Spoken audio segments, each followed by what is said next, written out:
Good evening, Super League, and welcome to part three of the historic Super League triple header.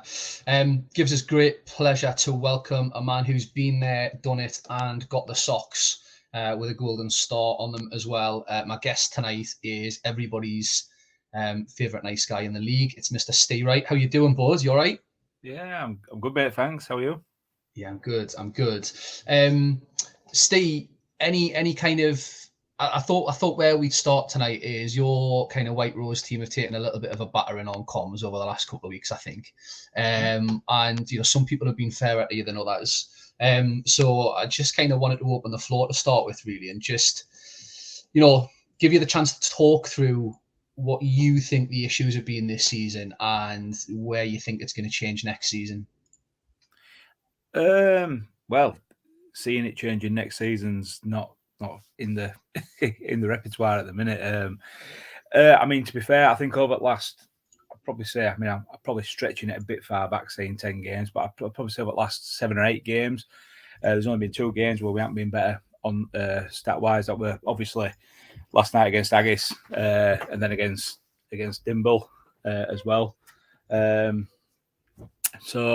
yeah, you're looking at the stats, and we've been better and we've been better. We just can't score goals, which it's I can't say. I just can't get my head around it. I'd rather, I've said it to a few people, I'd rather be getting results we haven't getting totally battered than being in it or looking like a better side than as it has been. But at least it shows we're in game and there's still something to work with.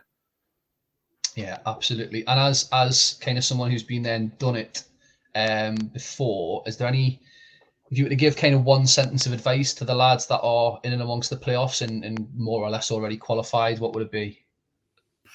Don't lose your heads. It showed, to be fair, that I had 2 seasons of being very consistent after 3 seasons of being up and down all over the shop, that I did okay. Again, I've changed things up a little bit more this season than I wanted to, but it's just because, again, when you start losing, you just got to try something else that try to get there. Went back to the tactic I used for us to win it, and that's where we've been.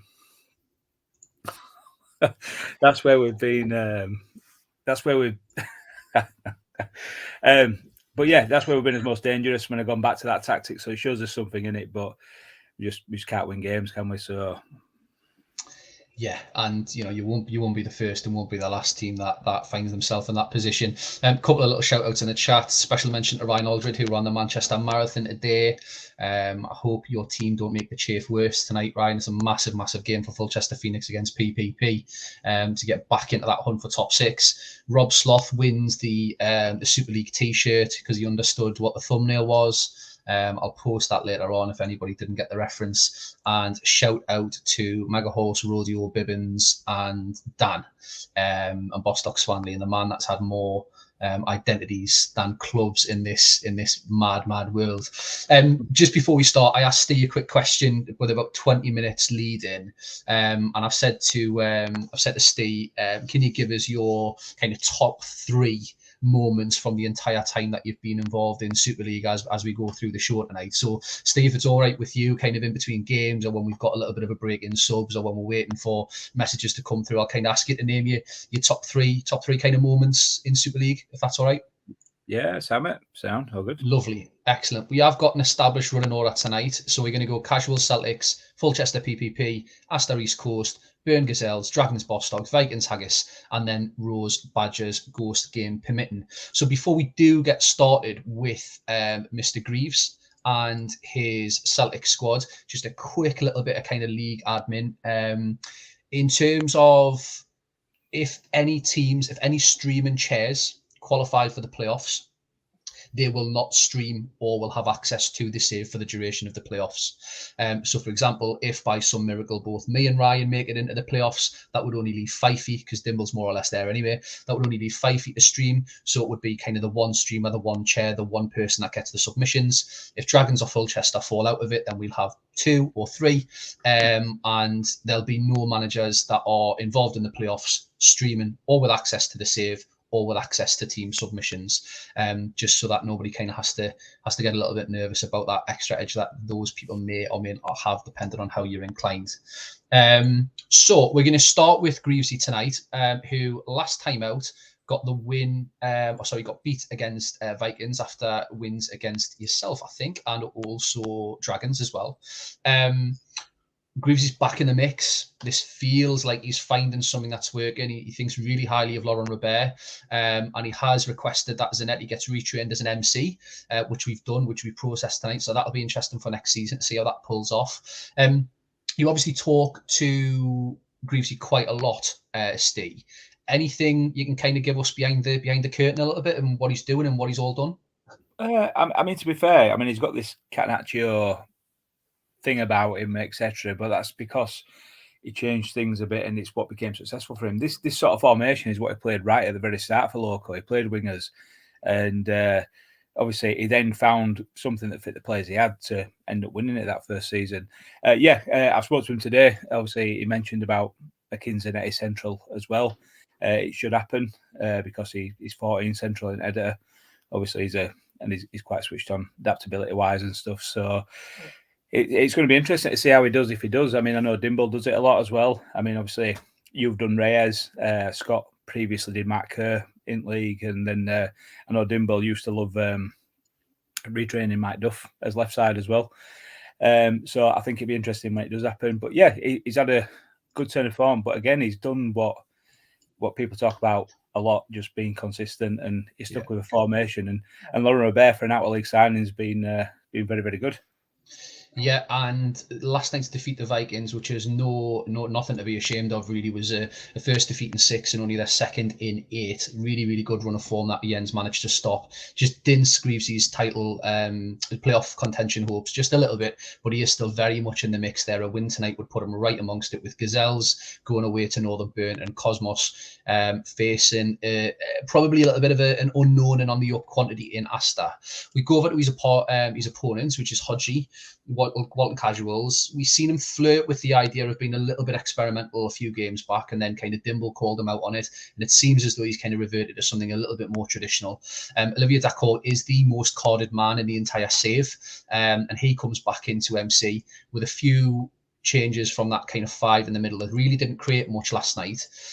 Where do you think it's went wrong for Hodgie this season, Steve, and what do you think he should have done differently?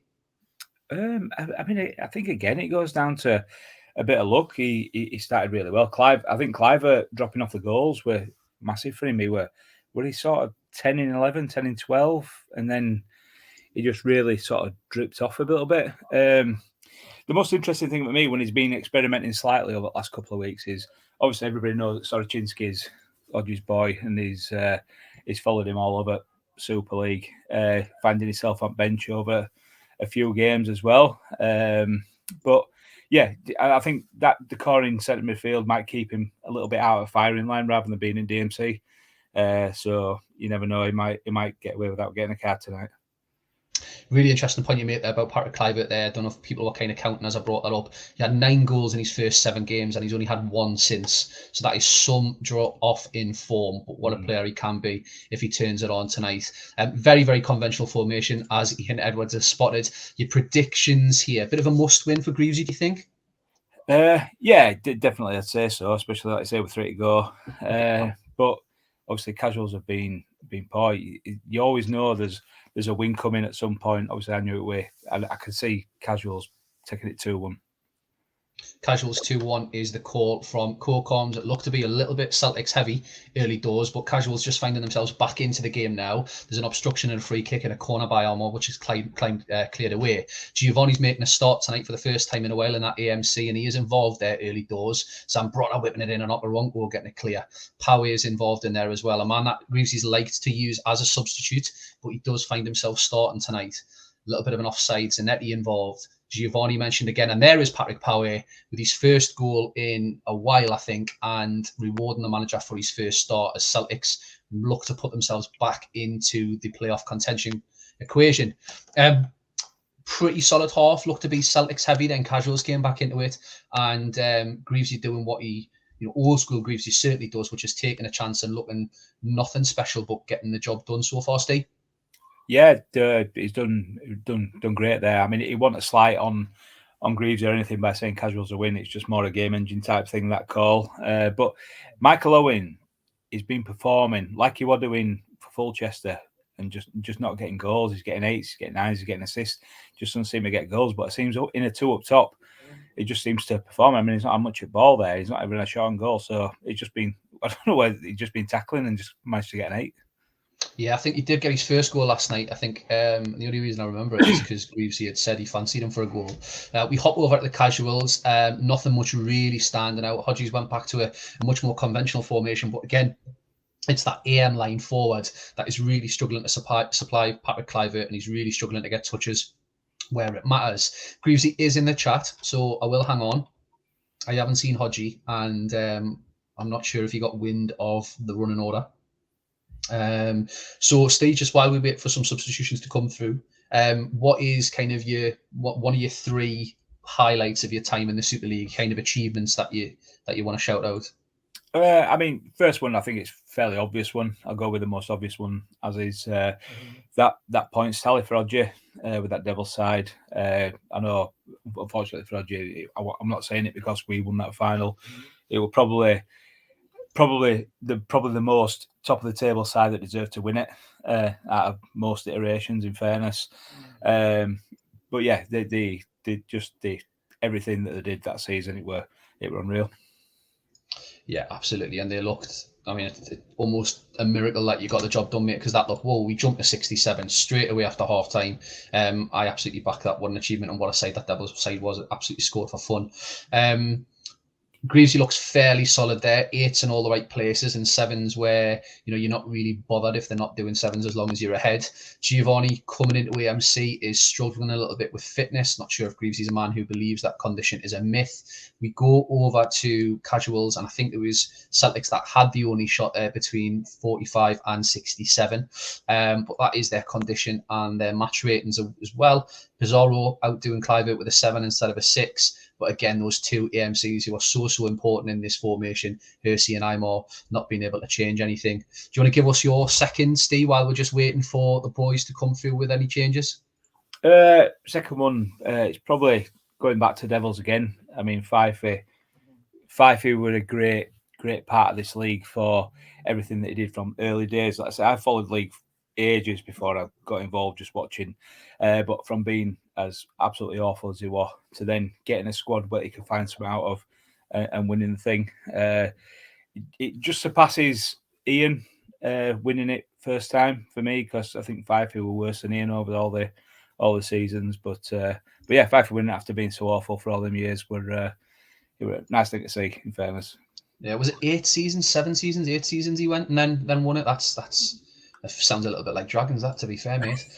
So we have a change that is made, and casuals straight away come up with a chance. Hersey goes into the book.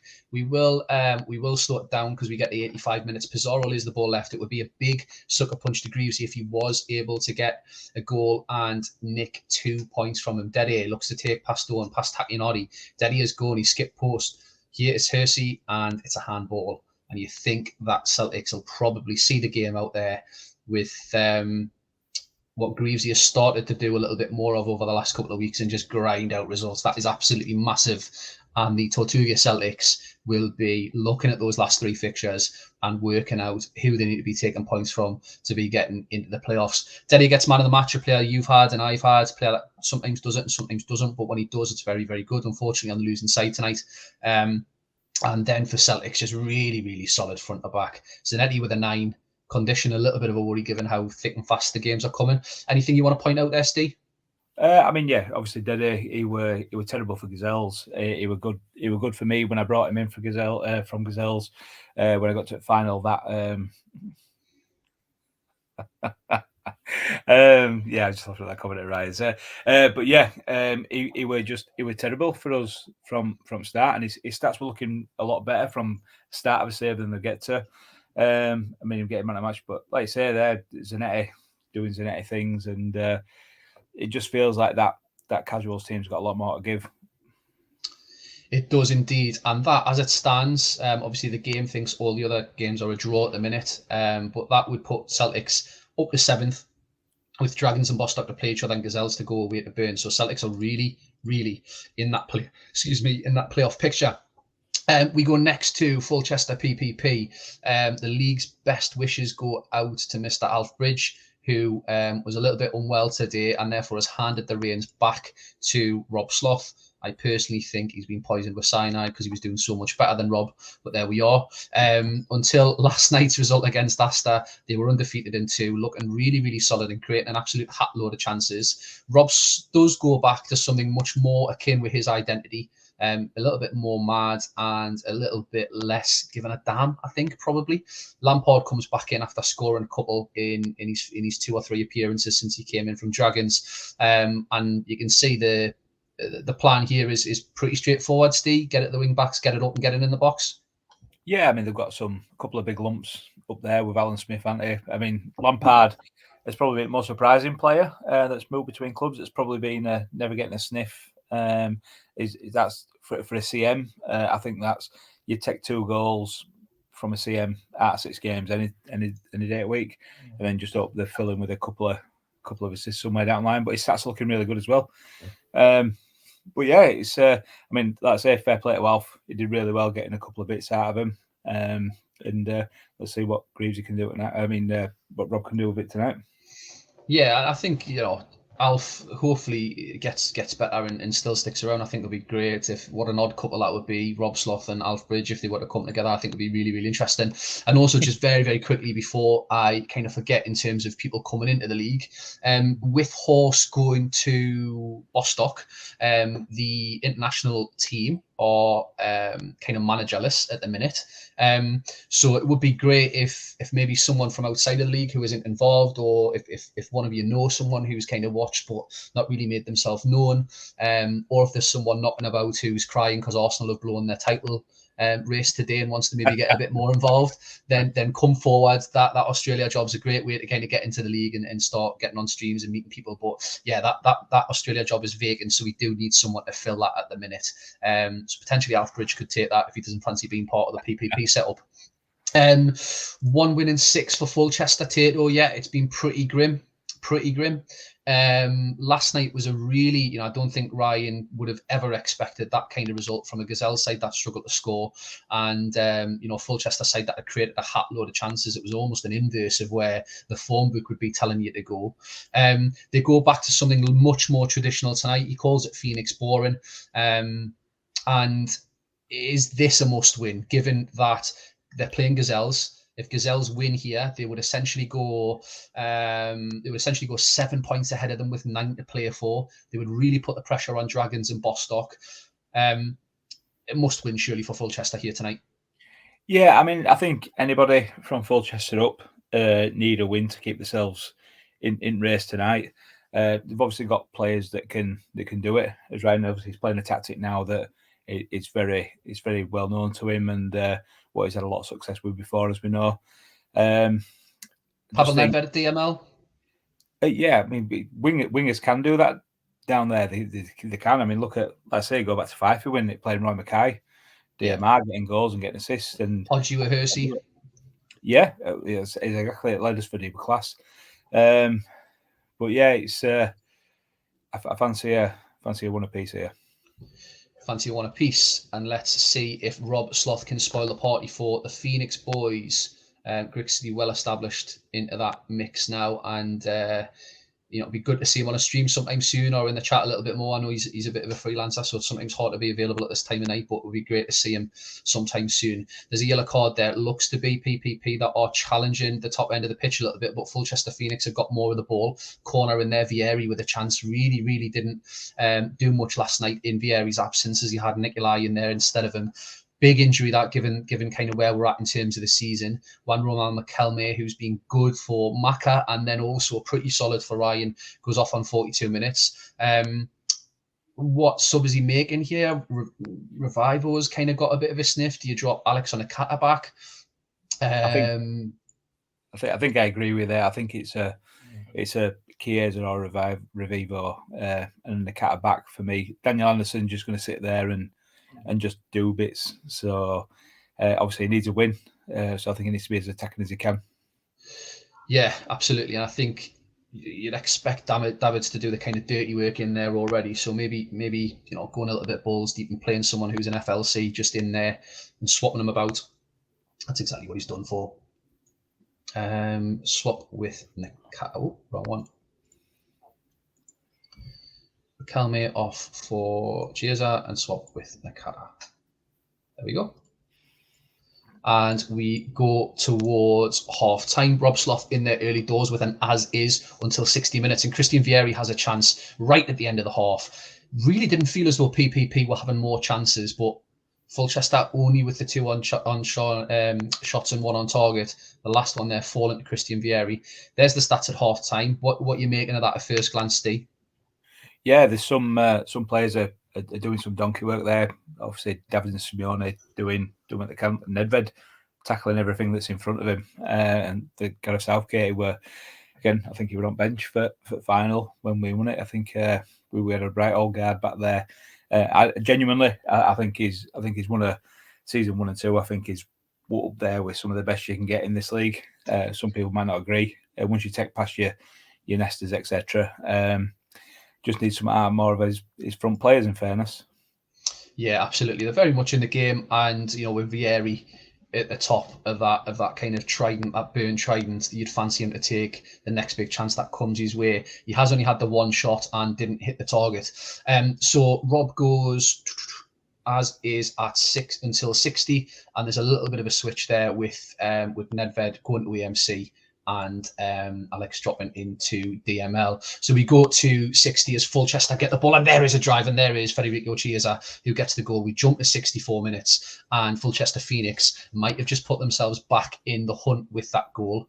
1-0 up, it wasn't disallowed. Ryan would have been kind of hanging on before celebrating, I think, given some of the luck he's had. Go over to PPP first of all. Ruud van Nistelrooy, again, struggling really to impress, but maybe not as effective in a 3-Steve. It just doesn't seem to be totally effective a lot of time at all, does it? I think he did really well for Dan at Leddersford when Dan was playing him AMC for a little bit. He wasn't scoring goals, but he was getting assists. He's a strange one, isn't he? He should be absolutely bossing this league, probably more so than most, in fairness. I think if you did a home save with Van Nistelrooy, you did one with Crespo, I think Van Nistelrooy come out on top, barring Sigalko, obviously, what you get out of him. So it's just strange how it don't copy itself into this league. Absolutely. And Mr. Ryan Aldred sticks at 60. So we go forward. Delvecchio has a chance. Smith has a chance. A little bit of pressure here from PPP, but Vieri at the other side with a corner followed up straight away. Dyer, who's been really, really good since coming in. Penalty appeal that is declined. We're at 80 minutes, and there is Edgar Davids with his first ever goal for Fulchester Phoenix, and they are right back into this hunt with Dragons to play on the last game of the season. We're not going to slow this down. The blue and white do look as though they are in control of this now. Hit high and wide, header by Stam. Chances coming thick and fast from Fulchester Phoenix. They've definitely got a little bit of a bullet in their ear from the manager at half time and on 60 minutes. And there is the final whistle. And that is pretty solid from Fulchester Phoenix. Exactly what Ryan would have wanted if he could have wrote it down. Edgar Davids taking things into his own hands and really doing the job of the forwards for himself, with the assists coming from Alex and then one from open play. Pretty decent second half that from Phoenix. Yeah, I mean, look at them stats there. Them tackling stats from Simeone and Stam, just brilliant. Do you know what? That's what Ryan needed. To be fair, PPP. If you look at the stats, Rob were every much as in that game, but obviously Fulchester were just clinical. And Emerson's put a shift in, but he had a lot of 8s. By the time that McKelmy injury were on, there were about 4, maybe 5 8s, and they just seemed to drop as it gone on. And I don't think it's all to worry about. But I think Rob's had a stellar season, regardless, given his squad compared to most. I know he's back down there, but they might say he had earlier in the season. I think he's had a good season. I'm sure if Rob could go back to 5 or 6 games ago, there's a hell of a lot he would do differently. They were really in the mix. They were really the form team. And then the wheels came up very, very quickly. And I'm sure Rob will kind of try to reflect and learn from that a little bit and come back again next season. Next, we go over to Asta against East Coast.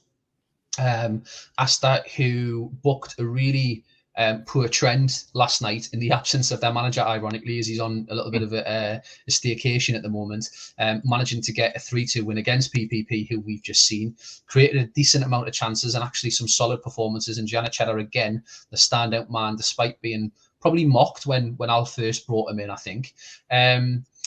Any thoughts on this? We're seeing the emergence of arrows now for Asta. Do you think this is something that's going to stay? What's his kind of logic in putting the arrows there, whereas maybe we would be putting them on the DML or the DMR, Steve? Yeah, I mean, obviously, all them players, it's leaving a bit of a big hole in that sort of AMC position for their opposition. But you know what? After how they played, I know. It probably showed. That's probably why that Rob's side had so many chances last night. There were a lot of space, a lot of gaps for him to have a go at him. But obviously, Ekiog, his stats looking really good. I think West has been decent as well all season. So he just going on to his opening his defence. I mean, it looks as good as he can get there, doesn't it, Taribo? Yeah. So I think a side that's conceded in excess of kind of 40 goals nearly, or not quite, but you know they're definitely heading in that direction, and still having a 7.5 average rating is pretty impressive, isn't it? Definitely. Made 82% of his passes and 5 tackles per game successfully. We go over to a rejuvenated East Coast Cosmos. Dimble's just joined us in the chat. Evening, Dims. Hope you're well, mate. And just a little thing to point out as we get to Cosmos. So we have Cosmos and Badgers and Vikings, all of whom at the minute sit below the record for the least amount of goals conceded, which stands at season 9 and season 10. So season 9 Burn and season 10 Devils, I believe, have 21 goals conceded across a 26-game season. All 3 of those sides tonight, Dimble probably building a little bit of a reputation over the last couple of seasons as being one of those teams. Vikings and Badgers not so much, but if they stay under 21, those 3 teams, they could, in theory, all 3 of them break the least amount of goals conceded. So that's an interesting thing there. You speak to Dimble more or less every day. What's he feeling with this squad at the minute? Where's his head at potentially going into the playoffs? If they win tonight, that is essentially, I think, them there with 9 to play for. They would be at least 5 points adrift of whoever's in 6 by the end of the night. What's his kind of thoughts going into this playoff hunt? Well, I think it's just a case of trying to get as much as he can out of the players that he's got. So let's say that arrow with Rui Costa. I mean, I say when I played that against Inveron, obviously did okay with an arrow. A lot of good AMCs, played well MC with an arrow. I'm glad to see Malevsky back in for him, but which can't blame him for not dropping Lussenhoff when he played a couple of times. But yeah, I think, like I say, I think it's just he's always had, since he was at Churchtown, since he got him in. Volodenkov on left wing for him has always been good, and just I can see it being tight though. This, and I can see a 1-0 Coast.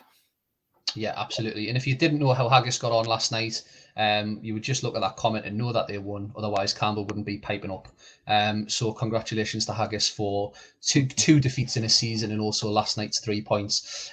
We kick off and there's a lot of Cosmos straight away early doors. Dimble really wasn't looking forward to facing Asta tonight in terms of really not knowing what you're going to get, and especially after being booked on that trend last night with the first win in about 14 games, I think it was, when I looked pre-save. Fiore with a chance there, who's tackled by Malevsky. Victor with a chance and gets a corner. Dudek, Anelka, and he's back to his best. Nicholas Anelka. He scored last night and he scores tonight to really put Cosmos in that top 4, top 5, rather than just sitting nicely in that top 6. Ryan Aldred is hoping for a season ender on Toldo. I'm not sure whether that is in the spirit of things, mate, but we'll see. And Cosmos, again, just like last night, have created a little bit, but they're very, very clinical. And we'll hop over to Dimble stats first of all, because Mike isn't with us. Campbell makes a really, really good point that Coast are coming into form at just the right time. Johan Vogel, the only player really on a 6, but in a 2 MC position, you're probably not that bothered because there's enough bodies around him, Steve. Yeah, he's he'll just sit there and just do what he has to. I mean, he's completed most of his passes, hasn't he? I just think, looking at it, it's decent, and again, they can step it up a gear as well. Whereas you just wonder whether Asta, from this point, have got enough in them to step it up and come back into it themselves. Yeah, so obviously Savage is away, and I've got stream instructions, and I think in the interest of transparency, it's important that people know what they are. So the instruction was just like last night: any fives to be subbed. However, Ehiog's on the 5, and there's not really, without interfering with his formation and really taking kind of Chair's interference really too far. I don't think, Steve, that I don't think I can really make a change. I think the only one that I can probably do is Panucci to centre half, Ehiog for Perez, and play Ehiog, play Perez the MR. Yeah, I'm probably the same boat as you. I think that makes sense, and in line with his instructions. I think that is about as close as I can get to his instructions without interfering too much.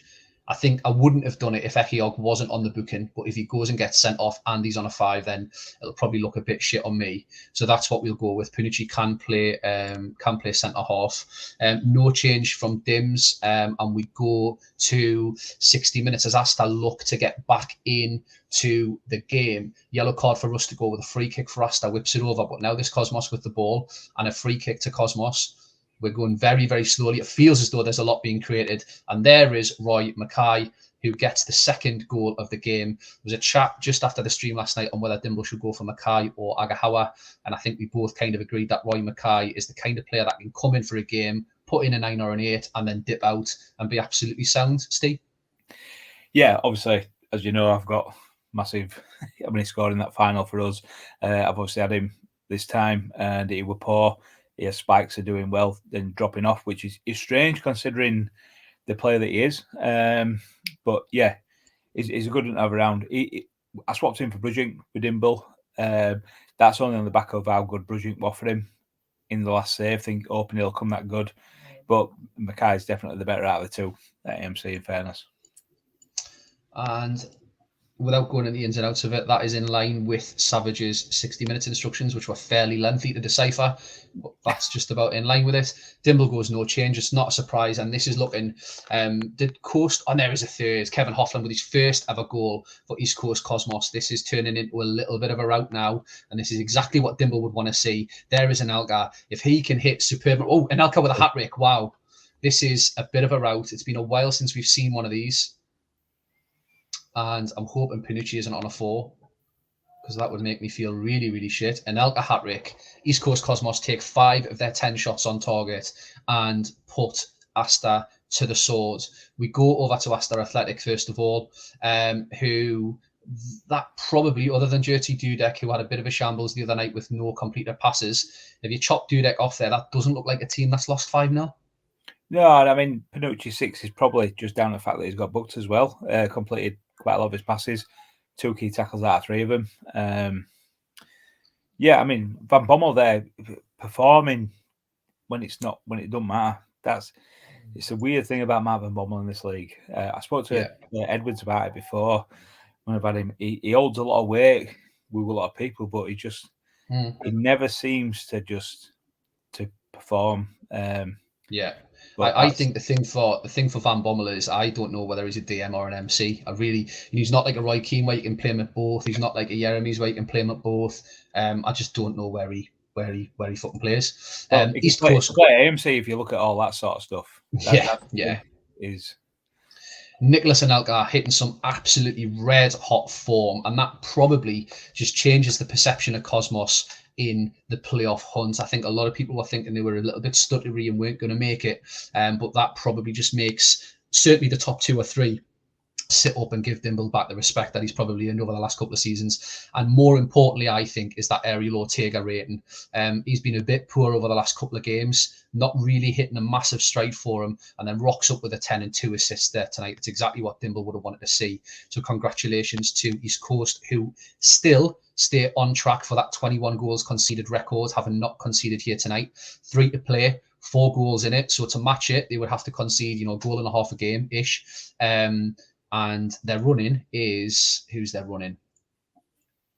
Their running is Celtics, Haggis, and Badgers. Badgers aren't really a free-scoring team. Neither are Celtics. Haggis can be. So you'd think that it probably comes down to that Haggis game for Dimble to match the record. Steve, go and give us your third highlight, mate, of Super League. So the third highlight for me is something before I were involved when I was watching. Maka took over Parma's squad. He took over Parma for Nikos when they weren't great. And he managed to squeeze him into sixth place, got to a grand final against Ryan, ultimately lost. But that squad, it's not a squad that Maka's ever had since in Super League. And I just think for what he did from where it was when he took it over, to getting him into playoffs, then to get to grand final, I think it was just, I just think it was superb for what he did. Yeah, absolutely. And that season where he finished top as well, to be fair, Maka, where he scored an absolutely shitload of goals. If Swan's knocking about, Swan, if you can tell us, I think that's the record probably for the most ever goals scored. It's an absolutely insane amount. He was just putting teams away for fun. Over to the team that this season shots really fired between the Peroni King and Mr. Phoenix over the last 24, 48 hours. I don't know if you've seen Maka's tweet where he was like, the Phoenix have went backwards with more transfers and and there's Ryan just getting a little bit of a jib in there as well that he ultimately lost. We do go over now to this season's equivalent of that Fulchester team in that season who were putting teams away for fun. Northern Burn, we're running out of things to say, which is probably the biggest compliment we can pay. And he has got a little bit of a luxury of being able to rotate some of those heavy hitters that he's been playing. So George Atos played last night. Sigalko was rested. Are we going to see an angry Sigalko last night after Saviola took his spot?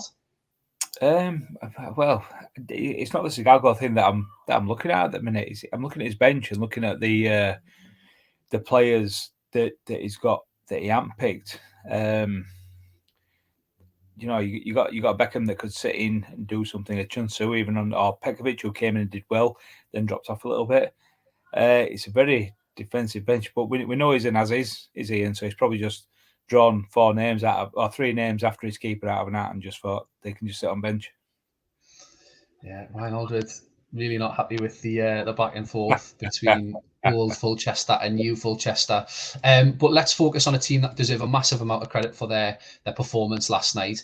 Gazelles were really on a bit of a bad run of form. They were looking very, very dodgy for the playoffs with only 1 win in about 5 or 6. And then they rock up last night with a stellar performance against Phoenix and a man of the match performance from Patrick Anderson. Stays more or less as is in terms of the lineup and personnel tonight, with only the one change, with Warnes coming in for the suspended Shivu. Yep, suspended Shivu. A Gazelle's going to be a little bit like Cosmos and kind of hit straight at the right time, Steve. Yeah, but it seems like they faltered a fair bit, didn't they? And then now they're getting a little bit of a run back together. I mean, again, it's a very, you don't see, if you're looking at benches again, you don't see any of them coming off at bench and making any impact if needed.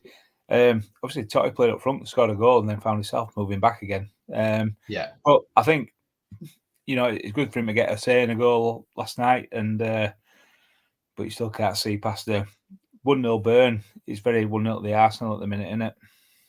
It is. And we'll see kind of what happens here. I think the rest of the league and that chase and pack need Northern Burn. I mean, who'd have thought I'd be sitting here at game week 23 cheering on a Sigalko 1-0? That's a little bit humble pie for me because I haven't done my job this season. But as we get into things, Gazelles do look as though they are having enough of the ball. There is Sigalko so close, he graces the top of the bar, and there is another chance for Roberto Carlos. A Burn really turning the screw here. But again, there is a goal from Seedorf. Says to his manager, we are on the charge, and Northern Burn withhold the pressure. There is another chance. Chiota spills it, but it's cleared away. Booking for Donovan. There is Sigalko, who has been a little bit quiet by that one chance, and Contra misses the target with a chance. Oh, and there's a red card for Paulo Montero. Gazelles are right in this playoff chase, and they could put the entire thing to bed by the end of the night if they end up hanging on here. Red card for Montero. Ian doesn't like to mix the boat up too much. One of the AMs coming off really for a centre-half, do you think? Yeah, see, this is where I'd be a little bit different here to what Ian is, obviously. I know it doesn't change things, but for me, it'd be obviously calls on a 6. If this were me and I don't change it, I'd still be Ayala for Cole. and I'd stick Saviola up top with Sigalko, maybe put an arrow on Kuhl and Ferguson, put a bit of pressure on. She 1-0 down, but that's obviously me. I'm thinking, man, it don't work for me. So, but I look at Argyle on the night. He's done really well on this since he's come in. To be fair, it were a out of league bringing. Did he? Then I think it's funny because I think Alf swapped him with Jens for Ibrahim inside, and now he's ended up at Champions Elect and doing well. I haven't seen Dan in the chat. I know he's a busy man this weekend, probably travelling back from the gig and stuff that he's been to. So I will just give him a couple of moments just to decide if he wants to make a chance with 10 men. But Gazelles look good value for that lead as we approach half time. Yeah, totally on an 8 as well. He's a tough man to get numbers out of. I've had him. Many people have had him, and it's been tough to get regular numbers out of. Seedorf does that. 6 goal assist. He's one of the strangest players in this league. I don't get it. Yeah, and as we approach half time, I think Seedorf's definitely had his best football under Dan at Gazelles. I think in the entirety that I've watched the Super League, he's never really done much. I had him at Gazelles for a little bit. Didn't really do much in the previous iteration. Cashed in on him. We get to half time, and it's a pretty drab affair. With Northern Burn struggling for the first time in a while to get much on target there. Some 6s littered in with 7s, and you can see that Edwards probably cares not as much about this as the rest of the chat do, because Ryan's given Edwards coaching advice there on what he needs to do to get back into the game and stop the Gazelles tying up this 6 race. Over to Gazelles, we've got a couple of 8s. Francesco Totti, that's exactly what you want to see from those big, heavy hitters. Phil Neville, who's been chosen over Lee Pure tonight. Dan says it's just a preference thing. LYP looks better, but they play better with Neville in there. Not really performing that much, but you wouldn't expect that with Contra against them on the other wing. Yeah, absolutely. It's great. This is what you want, mate. Dan's just saying, drab, this is good for us. Yeah, don't take my subjective interpretation of what's going on, mate, as a view of what you should be finding. I would be absolutely loving this if this was me. Kufor for Donovan is the change. Oh yeah. Oh, I thought I'd missed his bench up there, but it was because his last name was bang on the end. Did his full name, his Sunday name. Kufor for Donovan. And Edwards goes as is as we race towards 60. Can Northern Burn get back into this? Well, yeah, Northern Burn can get back into any game. That's the difference between them and the rest of us. Oh, and there is a second goal. Gazelles have absolutely on 56 minutes, and then we jumped to 77 there. Out of nowhere, I'll have a look at the match report after that, but out of nowhere get a second goal. This is absolutely huge. Back-to-back nights with back-to-back wins to 0 for the Special Gazelles is incoming, albeit against 10 men tonight, but Dan's been with 10 men for the majority of the season in these games, so he'll take it when he can get it. He says as is, and then we'll pull over to Ian Edwards, who is probably going to go as is rather than risk anything, or does he actually, as he's entitled to do so, does he get some of the heavy hitters off like Elias and maybe Joe Cole and Barry Ferguson? Yeah, I mean, I think the most concerning thing for Ian tonight is probably when you clicked on Gazelle's stats, they weren't that good. There were 2 8s out of all that. To be 2-0 up at their place, that's yeah, I mean, Sigalko on an 8, not having a goal, probably a little bit frustrating for Ian, because obviously playing pretty well. He's got more 8s there in that Gazelles team, so it's a tough gig when it seems like your team's playing a little bit better and you're not getting the rewards out of it. Yeah, and the pressure is really on Bostock and Dragons in that headline clash as well. I haven't seen Edwards post anything since half time, so I'm just going to give him a couple of minutes. There's an as is there, but I think that followed Kufor for Donovan at half time. If you see anything come through, Steve, just give me a shout, please, mate. Yeah, well, I'm saying I can see the Kufor for Donovan and then the as is, so I don't know. The half time as is. Yeah, I'm just going to give him a couple of minutes because I expect that this might be something we don't usually see from Edwards, which could be quite a few changes with, again, maybe the likes of Elias and Joe Cole, who's struggling for conditioning there coming up, given that the game is probably gone. Kuhl up with Maxim. Barry off for Makaleli. And go central. Contra off for Casterman. If you just give me the thumbs up that you're happy with that, Ian. I think that's a decent shout. And also Tato saying there are some serious form teams coming into it. It is all about catching that form and catching that little morale boost if you believe in it at the right time. Getting those particularly attacking players on that superb morale as you hit the playoffs is absolutely massive. We go to 80 minutes now, and Northern Burn have got to really score the next goal to make a game of this. Gazelles hit the bar again with another chance. Gazelles looking really, really solid tonight. And Dario Hussein has put Gazelles 3-0 up away at Northern Burn. What a result this is for Martin and Dan. The Gazelles boys probably are really making a statement here tonight, and they have the better of it, albeit the red card might have influenced things, but that was only for a half. And really, really solid. Dario Hussein there, someone you've had previously, Steve, getting an 8. The assists coming from all over the pitch from Agat, who's been probably, I think, the best DMR in the league this season. Phil Neville absolutely justifying the faith that his manager's put in him. And Louis Di Biagio, who is getting on a bit, but still is very much backed by the Gazelles boys to do that role as that lone DMC in the formation. Ryan saying he doesn't feel as bad about the result last night. Chiotis, who has been absolutely phenomenal for Northern Burn all season, puts in a 4, showing that the game can absolutely shaft us with a keeper nightmare at the last possible opportunity or when we least expect it. Anything standing out for you there, Steve? Yeah, I mean, I were counting up when you were on Gazelles. They're 4-8s out of the whole team. It just shows how gritty they are, because 4-8s, 3-0 away at Burn, you'd expect a 10 or 2, 9s, 8s, but he hasn't. It's just got 4-8s, rest of 7s, just gritted it out. And massive kudos to Dan for getting not only that result, but result last night again. We struggled to score all season. I've scored 6 in 2 games. I'm jealous.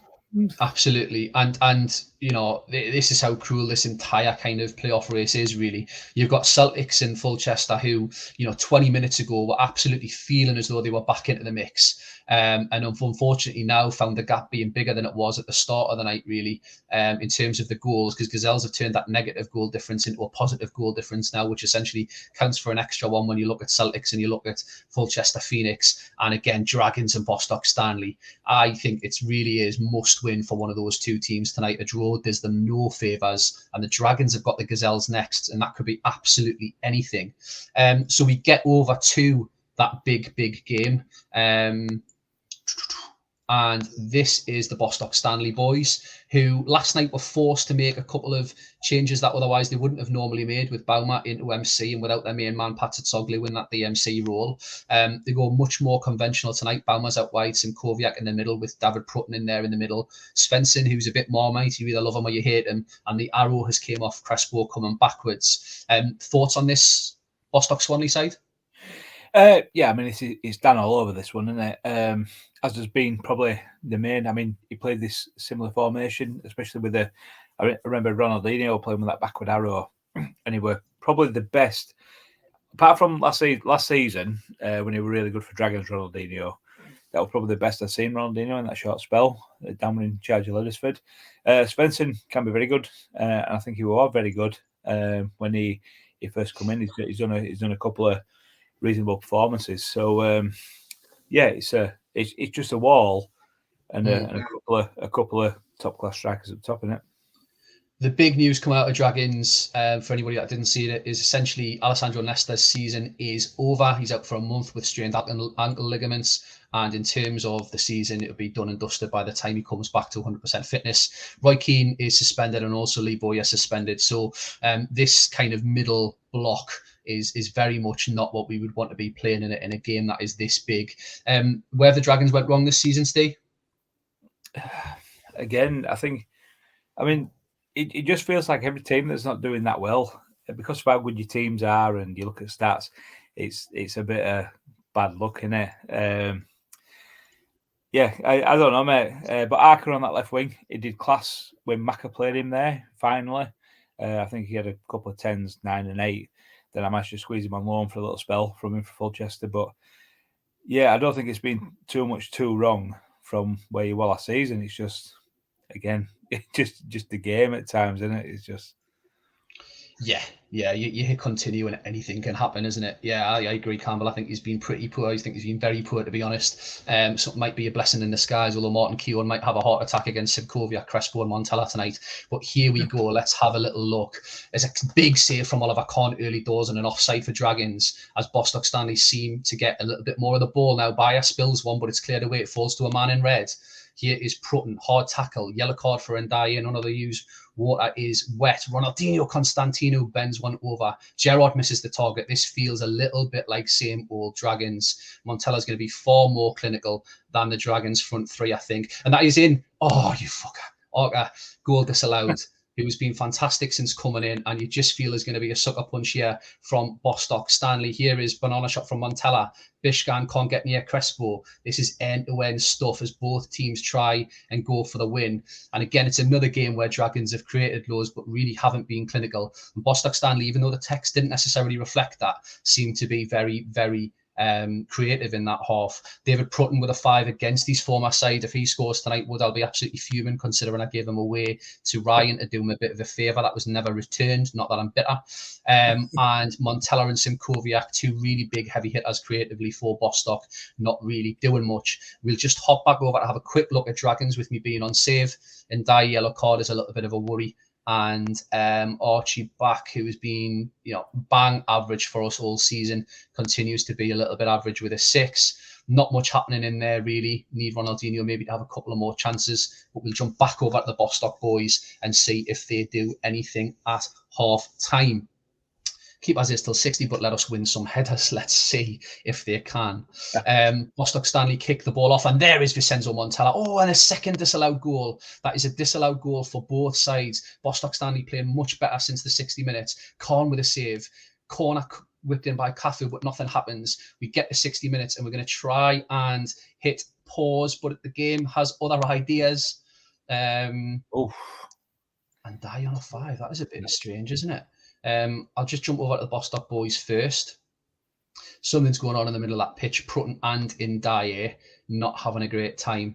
And I gave Prutton to you after Steve gave him to me. He's been passed around like the village whore, has he? There's the Bostock boys who look to be a little bit on top since half time, to be honest with you, mate. Would you be doing anything here if you were horse? I don't think there's anything you can do. In fairness, you need Crespo and Montella on. Not playing an AMC. Robbie Keane's no good. I mean, to be fair, AMC's a crap anyway. So you can see why Dan's doing what he's doing, but I don't feel, other than bringing somebody on for possibly Prutton, just to try and shore it up a bit. I'm not sure. Can't be going down to 10, so we make the change. I'll probably get slaughtered for that, but we go 2 up top. We've got to win it. We're getting nowhere with a draw. So those are the changes that we have made. Svensson off for Jafar. And Prutton off for Hargreaves.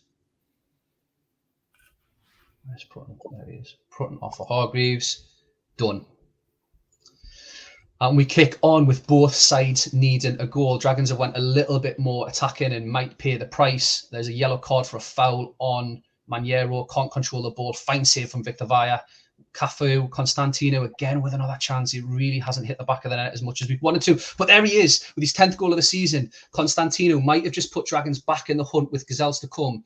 Body checked by Keown. Simkoviak with a free kick, 20 for set pieces in the editor. So that explains why he's got them on. Obviously a former Dragon as well. Simkoviak, McInnes, Keown. Simkoviak fell from McInnes. Yellow card. This is getting a little bit nervy. My heart is absolutely bursting out my chest. Jafar, Ronaldinho gets it. Gerrard, Cafu plays it long. Mills to Yepes. Yepes to Mills. Patasoglu. Crespo drives it in low, and Gerrard manages to get his body in the way of the ball. Hagen with a big tackle. Maniero, Ronaldinho, Constantino. Bauma brings him down. Former Dragon in the previous iteration. Yellow card for Bauma. The match ticks away. Please see the final whistle. Oh my God. Why we got 6 minutes of added time. McInnes, Hagen. Oh, shit. There's a goal coming. Keown takes a free kick. Oh! Sorry, Dan. That is an absolutely massive win for Dragons with 7 minutes of injury time added on. It's real to me, God damn it! For anybody that saw the thumbnail before we kicked off, really, really tense game between two sides that were trying to win that, Steve. Yeah, it were really, really good watching, in fairness, as well as watching you. But do you know what? It's it just shows, doesn't it, that end-to-end stuff. People, I mean, look at Ronaldinho there, nice assist.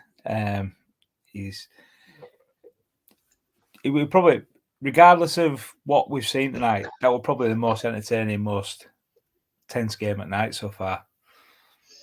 Yeah, I probably contributed to that a little bit, mate. I was absolutely rattling. I felt going into the game that one game would be enough. Orca had a goal disallowed.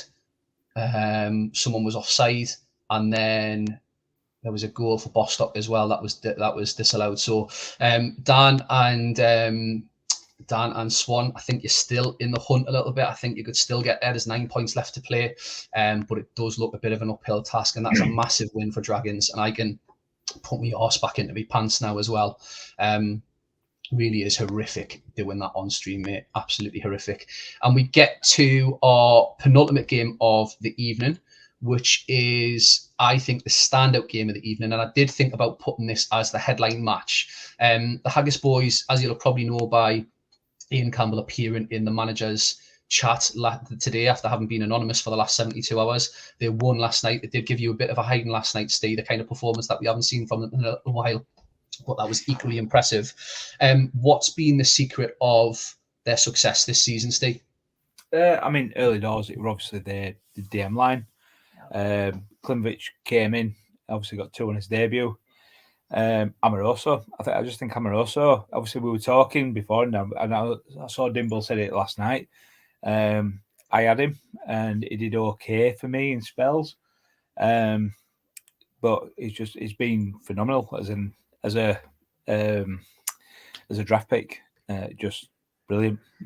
Steve, I know you've noticed it, but we do have a wolf in the building.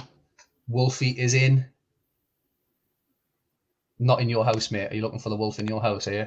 I mean, on stream in the chat. Andrew Richards, everybody's favourite furry, half human, half animal, is in the chat. Wolfie, we need an Australia manager. Do you want to get involved in Super League and become the Australia manager? You will have to show your face on a live stream on the internet, which I don't know if that's something you'd be up for, but you're more than welcome. Yeah, so we go over. I think that this is probably my favourite team in the league at the minute. I think what Jens is doing is absolutely incredible, and they've just got quality all over the pitch. What's more to be said about Vikings this season, Steve? I mean, they've strengthened massively from the start of the draft. They've strengthened. They did good last season. They've strengthened further again. The deal that me and him did for Vieira. Vieira and Tony going for, obviously, and Penza and Ado. Ado's been really good for us, and Penza not so much. Vieira's been. The thing is, he sat Vieira in CM, which I were planning on doing this season, and it don't. I don't think it matters if he gets 7s. Everybody talks about Vieira's ratings. If you sit him in that CM, him and Mendy had a brilliant partnership, especially with like Desai sat behind him. Just think they can both create. Well, Desai can mop up as well. I genuinely think 1 to 11 in terms of starting 11s, it's probably one of the strongest when they've got them all out. One of the strongest in the league now. Yeah, absolutely. I totally agree. And just a reminder that Vikings are one of those teams that are chasing that lowest ever goals conceded tally of 21 against a really free scorer in Haggis, who are the league's second highest goal scorers after that 4-2 win last night. Predictions here, Steve? 1-0 Vikings. I hope this is like a 5-5, like an old school Slots v Vikings match, because I think these are two cracking sides. So I hope they serve us up some real entertainment as Mendieta goes into the book early. Iron Robin, who's starting tonight for the first time in a while. Klimovich, who has been really good since coming in, has a chance. Mike Duff whips it in. Klompy goes into the book. 2 yellow cards already for the Vikings, and there is Ryan Giggs, who's been very quiet recently, and I saw a tweet from Rocks giving him a little bit of crap over the last couple of days, but he does turn up at the right time of the season. Serginho robbing his first to a rebound, but doesn't manage to put it in the back of the net. Vikings are struggling a little bit to create, I think, here, but do come into it just before the half-time break. Haggis had the better of it, and I think the text reflected that, Steve. Definitely, and is this Haggis on the way to their second away winning season, which I think it's phenomenal given where they are in the league. It just shows how good they've been at home, in fairness. But yeah, just imagine if they'd have been a little bit better away from home, they could have been back on for another record-breaking season. It's weird, isn't it? Because it's almost, by winning every game at home, they've got themselves into the top 3. It's absolutely mental when you think about it. Like, they've been that good at home that they've been able to beat dog shit away. It's mental, but credit to them. We do have a couple of 5s. So Paul Scholes chucking in a 5, which is unusual for him. Really odd ratings. Rocks to be 1-0 up at half time and have your midfield on below 7s is a bit batshit crazy. That, to be fair, mate. And a 5 for Mendieta. So Hodgie kind of tip his cap to Jens today and say that he's been class since he came in after giving Jens shit for subbing him in for Totti with Gazelles. He is on a booking and probably hasn't been involved that much, but the wayward passes are probably why he's got that 5. Yeah, I thought so. I mean, going back to Scholes there, it's proper Paul Scholes tackling in real life, that missing 3 out a lot, just sliding around trying to hammer people in it. But it's probably been the best Paul Scholes that we've seen in the league as well, personally. But Mendieta will get better than that, won't he? As long as he don't get sent off. I mean, Justin Walker's putting a good shift in as well. I just think it's a case of just run with it. He's got very minimal on bench to come and change. And I think ultimately, if the Vikings have done the hard work, and it's credit to them that they get 3 games out and they can afford to lose a game against another side in the top 6, really. And both managers are sticking until 60. So we have a little look and see what happens. Mendes with a chance. Scholes, his name was mentioned there, but I didn't know if clear off the line from Lyde. I'm just trying to read the little bit of a domestic that's going on. 51 jumps to 71. Campbell, when you tell me not to do mental shit, it really makes me want to do mental shit. Do mental shit, Rocks. The league needs it, and this is why we need you in full control of a team rather than being an assistant, because I think you would do absolutely batshit crazy stuff in the Super League. We go to the Haggis lineup, still that 5 for Paul Scholes and a couple of bookings in there. Condition is okay, but nothing you'd really kind of make a decision on, I don't think. Campbell openly encouraging Rocks to not do mental shit is great, isn't it? Well, after that. I think more or less this would essentially give Haggis a Q tonight. The winner of this would get a Q, I think. I don't think I mentioned that pre-stream. Medina for Scholes. Back to CM. Salas for Klim. Dimble saying if Figo doesn't come on, I'll eat Wolfie's hat. Looks like you better get the knife and fork ready, lad. Swap Amoroso and Salas about. There we go. Will this manager listen to a direct order from the chair? Andrew Richards is saying, yes, Rocks, let's get mental.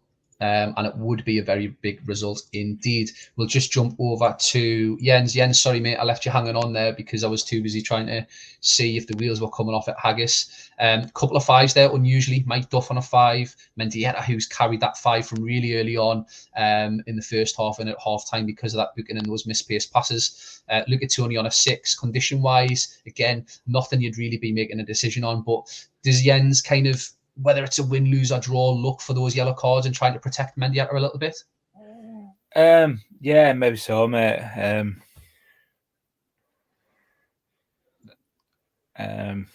Yeah. Like I say, it's not too much to worry about here for Jens. But obviously there's still 29 minutes to go, and obviously they've got some dangerous forward players. They've got a chance of getting back in it regardless, haven't they? Yeah, shout out to Ryan. Second pair of eyes is always easier. Dimble doesn't have to eat the hat. I want to know if Rox has made that because he doesn't want to see Dimble eat a sketchy hat, or if he's just done it for Haggis. So yeah, Figo to come on for Amoroso. It's done. I know you're on a bit of delay, boys, but you'll see it come through. And I haven't seen Jens in a bit, so I'm just going to give him a couple of minutes because these two are, searching for that top 2 spot, which is absolutely massive. in relation to what you've got to do in the playoffs. As you know, Steve, no side has ever won it outside of that top two. No, sorry, you just put me right as take off. I meant 19 minutes, not 29 minutes to go. Mendieta off for Mido. 3 up top. Del Piero left. Tony central. Mido right. Robin MC next to Walker with a diag arrow. Longer arrows on DMR, DML. Also Carver Duff. Steve, do you follow all that, mate? Does that all look good? Jens, if you just give us a that looks okay, mate, when we get there, just, these games matter a lot, mate, and I'd be conscious of fucking it up, to be fair. So just give us a that looks all good. Where's the goal for Vikings going to come from here, Steve? Probably Mido now from here. he's got a straight coming off a bench and doing things. And funny, I loved his like video where he was talking about Panu car. And then he put a video of him doing the cribs up as well. It's so funny. Yeah, really, really good. We will slow it down as we get to the last 10 or so minutes. If it's anything like the Dragons game where there was 97 minutes played, 3 minutes of added on time. Desai in there. And there is Medina with a goal from what looked to be absolutely nothing, to be fair. Dropping them back to MC seems to have done the trick according to the text. Mido takes a pass live. Is he going to get something into it now? Westerveld, who's been fantastic all season, ball one game. Mendes comes forward, Giggs caught offside. Vikings scurrying around trying to make the last couple of minutes interesting. A booking for Giggs, not sure if he's going to face a suspension or if he's not had many this season. And the clock does tick down, and that is a really enjoyable watch, Steve, I think, yeah? Yeah, good game. I think Ian saying hardline Jens, good game, before the game were even over. We know what could happen in this game. We're a bit premature, but yeah, that's... well, you've got an unusual 8 from Ferdinand, but nobody's gone over and above beyond there, have they? Obviously, when you've got an 8-game man at match when you're winning 2-0 away from home, it shows you've had to crit it out, and I think it's testimony to what Rox has done there, in fairness. But you look at them ratings, I mean, look at Tony on a 5. Jens knows that his team's far better than that.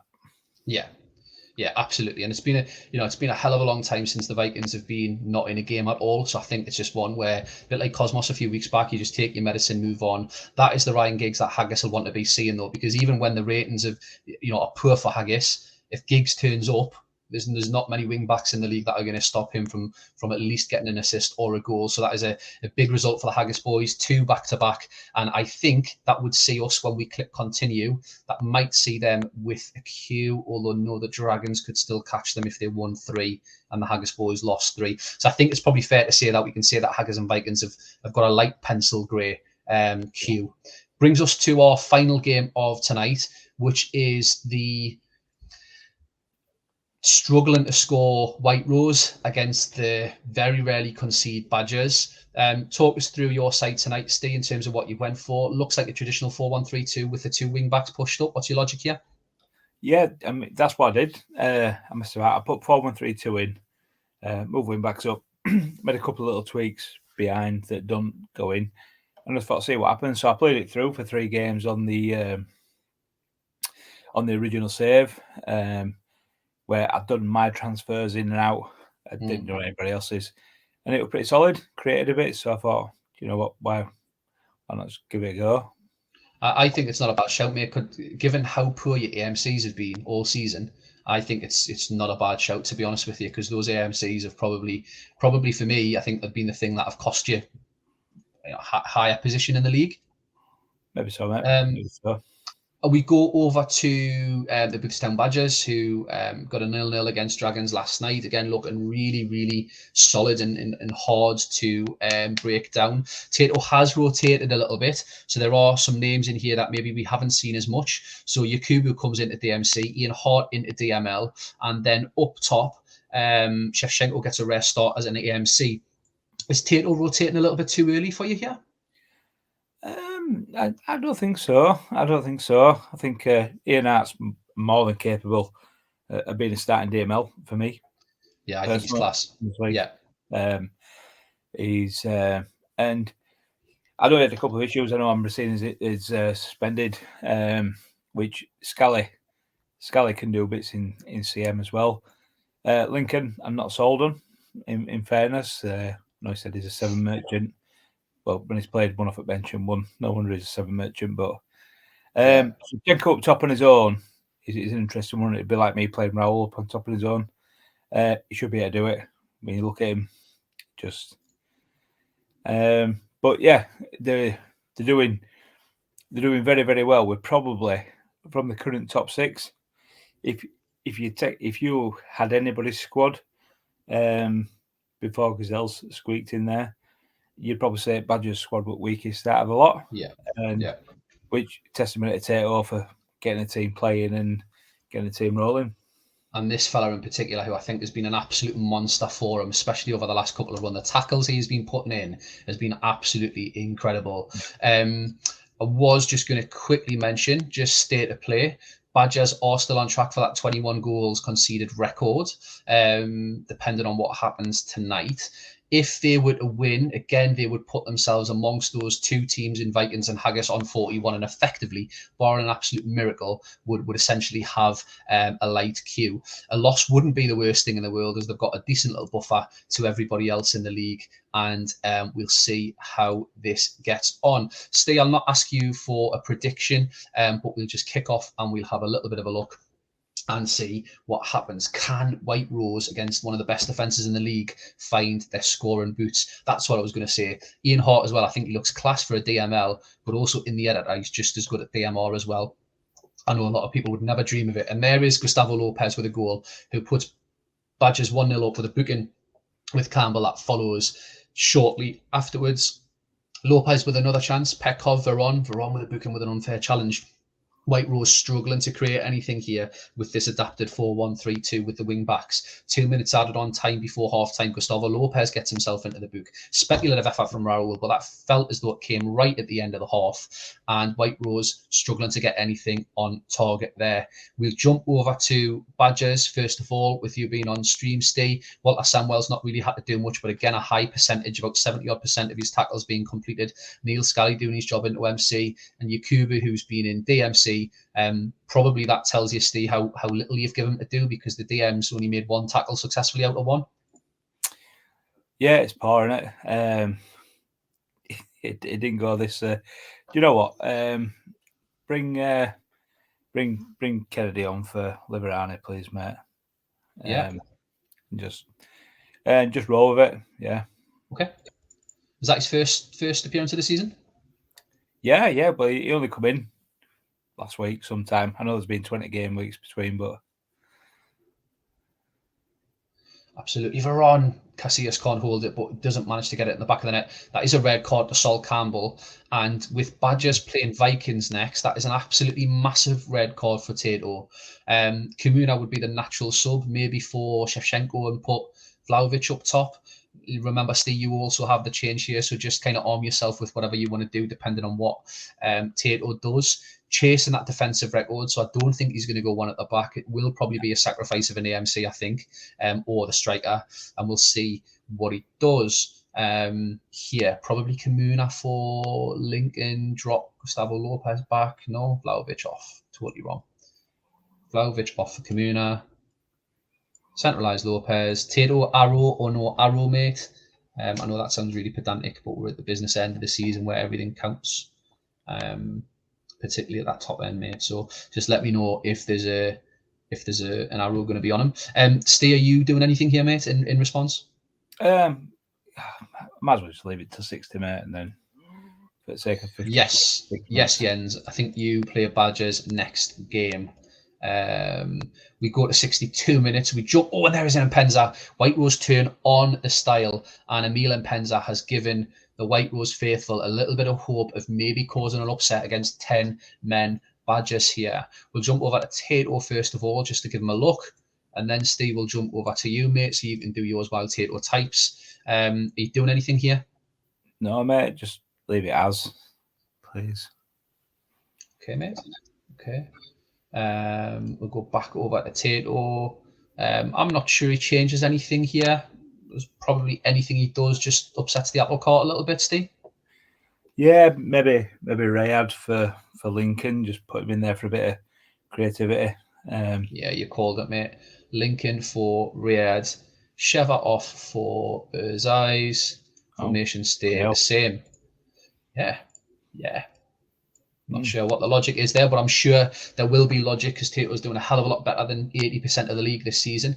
It is ones each, so we will slow it down once we hit that 80-minute mark. Veron with a free kick, Raul with a chance. White Rose look well in this game here to cause a bit of an upset. Offside, Pekov going too early. Yakubu, who's been very, very quiet at half time, be interesting to see what he ends up with. Emerton, Gustavo Lopez, and he puts it over the bar as time ticks away. That is the final whistle. It's ones each, no disgrace in that. It is 2 back-to-back draws for Badgers as they look to chase that formal queue.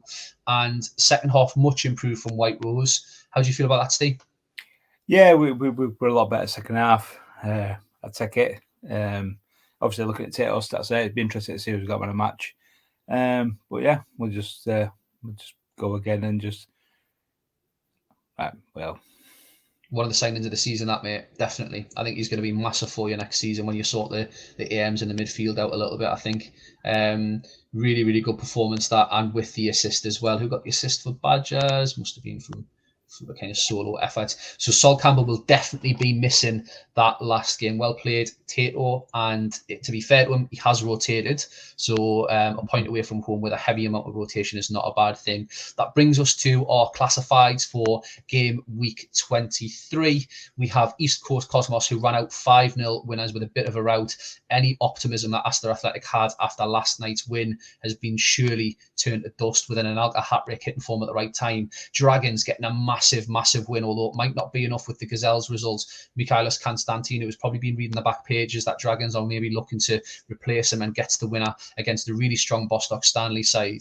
Fulchester Phoenix with a massive win. They've done their bit, beating PPP 2-0 and looking fairly solid throughout. Davids with his first goal of the season, although that Raquelme injury will probably pose a few questions for Ryan Aldred and Chris Grixty. Gazelles with no doubt the standout performance of the night, beating the runaway strongest team this season 3-0 with 3 individual goal scorers, albeit against 10 men, but an absolutely massive win that builds them with 2 wins out of 2 in this Saturday-Sunday doubleheader with clean sheets in both. Haggis grinding out with Ryan Giggs' masterclass, a 2-0 win away from home against the Vikings, who were without Vieira. Medina sealed the deal late on and looked fairly solid throughout. Vikings playing Badgers next. That is going to be an absolutely massive game within the context of that top 3 chase. So to get Celtics, again, the real Greavesy looks to be back in the league, grinding out solid wins. Patrick Powe repaying his manager for a start in MC and getting the goal tonight with an assist from Javier Zanetti, who's been retrained to go central. White Rose and Badgers, as we've just seen, ended the stream with a ones each and a Vincent Candea assist with a Sol Campbell booking, which means he'll miss the next game, which will be Wednesday night with Ryan. That leaves the league table looking like this. Northern Burn, again, have got that red queue on 47 points. Couldn't stretch that lead tonight, but do find themselves top. Haggis and Vikings now on 41 points. The goal difference is superior to Haggis by 5, plus 14 and plus 9. So it would have to be some turnaround. Jens needs 3 clean sheets now to hang on to that record of 21 goals conceded, and he definitely won't better it. The Badgers drew ones each for heavy rotation, find themselves in 4th on 39 points. East Coast Cosmos look to be hitting some mighty form, just pull themselves away from that dotted line. The gap is now 4 points for them with a far superior goal difference on 36 points. Gazelles have put the pressure on Dragons and Celtics. It's Dragons Gazelles on Wednesday night. That is going to be absolutely massive, and they turn around that negative goal difference to positive as well. Dragons, as we've seen, with a 1-0 win over Bostock Stanley, puts them up to 7th in that chase and pack with a plus 6 goal difference. Celtics into 8 on 31 points. Fulchester Phoenix on 31 points. Bostock Stanley now, their race looks to be run with a gap of 7 points with 9 to play for in 10th. PPP, the Alf Bridge and Rob Sloth masterclasses on 25 points on 11th. Walton Casuals, unfortunately, have been a while without a win in 12th on 22 points. White Rose with that point just maybe pull away from Astor a little bit in the hunt to not be in the wooden spoon, and then in 14th, Astor Athletic on 17 points. Fixtures for Wednesday's night. Comms is available. That concludes the historic triple header. Steve, what have you thought about the triple header, mate? Oh, mate, I'm going to come at that. I'm just going to say thanks to Ryan for putting it on Friday, and you putting effort in last 2 nights. It's been brilliant. I know, but I've been watching it. I've been a little bit quiet with it, but you know what, these little when I first come in, it were a 2 stream a week, and obviously when I was watching before, it was 1 stream a week. But everybody we're all getting older, and this little thing we've got is just amazing for us all. And the one thing I would like to ask is Swan. I know Greavesy did it for a while, but if Swan, when he watches it back or sees for draws in the season, 10 draws out of 23 games is bonkers. But looking forward to Wednesday night, and looking on with the I dread to think what a Swan and a horse will look like in a match. Yeah. So your fixtures for Wednesday night with Ryan, Co-Coms is available. I think Edwards might have just confirmed Co-Coms within the last few seconds. We have Badgers home to Vikings. Probably whoever wins that secures third, I would think. Bostock Stanley against White Rose. Fulchester Phoenix against Astor Athletic. Voodoo Savage will be trying to work his magic there and spoil the party for Ryan. Gazelles against Dragons looks to be the standout fixture there. Gazelles with an absolutely horrific record against Dragons this iteration, so they will have to turn that round, although they do look much in the better form than Dragons at present. Haggis against Walton Casuals. PPP against Northern Burn. Rob Sloth wanting to try and beat Edwards again. Did he beat him earlier in the season, I think? And Celtics against East Coast Cosmos. Celtics could really put Cosmos into that hunt for the top 6. You know, could really pull them back into it, or Cosmos could spoil the party and take Celtics out of the equation. Stay mate, cheers for joining me tonight. Cheers for everybody getting amongst the triple header. Special mention to Ryan. It was only ever going to be a double header Friday and Sunday, and then Ryan texted me on Thursday and said, I'll do Friday, mate. So I said, right, you do Friday and I'll do Saturday. Is it too much? And this only works with everybody submitting the deadline and getting in and all that sort of stuff, mate. So Steve's exactly right. This little corner of the internet keeps us massively sane, me in particular at the minute. Brilliant. Up the Super League, I'm not going to go through stats. It's been a heavy weekend for us. I'm sure Ryan will go through that, and we'll see you all on Wednesday night with Ryan and Ian Edwards, gents. Viva la Super League. Now, lads.